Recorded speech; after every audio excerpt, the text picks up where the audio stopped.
just got back from work and I'm sitting in my parking lot, and I figured what better time to make a video than right now. So I'm going to be reviewing a kind of a situation I went through a couple days ago. So here's a quick rundown. So on Saturday, my old JVC radio, notice how I don't have a JVC radio anymore. My lovely JVC radio decided to stop playing music from the right side, from the right speakers here. And my wife and I were very curious, so we pulled it off, and we were doing a little bit of tinkering, and we decided to just redo all the connections, make sure they were good and tight, and we turned the Jeep on, test the sound. Everything looks good. Sounds great. Sounds even better, actually. I install everything back together. It looks good. It looks clean. Turn it on just to verify a final test, and nothing at all. So I pull it back apart, and I'm investigating. All the wires look tight. Everything looks good. I'm just so puzzled. I ended up stopped messing with it that night because I had some company coming by. But the next day, my buddy, he's in the Navy with me. He's an electrician. He gave his 2 cents in, and we looked at some of the fuses, and the fuses were all good. Everything was all good. It turned out, long story short, I know I'm coming up on 2 minutes.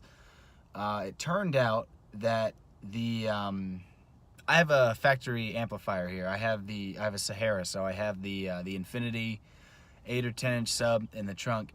So it requires the factory amplifier. So with my JVC radio, it comes with this, geez, I don't have it anymore, but it's a little blue pack. It's a pack box, and what it essentially does is maintain your factory amplifier to be working with your aftermarket stereo. I ended up getting that taken care of, and I guess there was some sort of short while I was installing the old radio back in, because it turns out the packed receiver shorted out at some point, and it ended up frying my JVC radio, and also the pack box as well. So it was receiving power from when I cranked the key, but it wasn't giving out power to the radio. So I ended up having to get a new head unit, the Pioneer AVH-201EX, and I gotta say, it's a nice upgrade. The key on, it lights up. It's very responsive, I got to admit. Just going through the options, it's very responsive. It does everything I need it to. The music, obviously I can't play anything too copyrighted, but it's very quick. It's very responsive, like I mentioned. The touch screen, it works wonders. I got the Bluetooth hooked up. Kind of an odd place for a microphone, but I think it's okay. I got this hardwired here to where I can watch movies while I'm driving if I decide to break the law. Cool little feature. Off and on. It's got a reverse camera, so the camera works just great. Yeah, it's a great nifty little radio, but yeah, I gotta say I'm very impressed with it. So installation was a breeze.